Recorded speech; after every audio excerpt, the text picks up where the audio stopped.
வேற எதுவும் சொல்லாத. பாலாவை கீழே அனுப்பு. அவன் இப்போ வந்து ரித்துட்டு மன்னிப்பு கேட்கணும். முடியாது, பாலா வரமாட்டான்.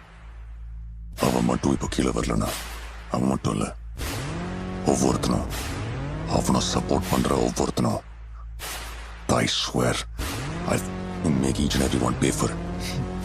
இதுக்காக தான் நான் இவ்வளோ நாள் காத்துட்டு இருந்தேன். சரிடா, இந்த போர் ஆரம்பிக்கிறது நீ. இதுக்கப்புறம் நடக்க போறதுக்கு நான் பொறுப்பில்லை.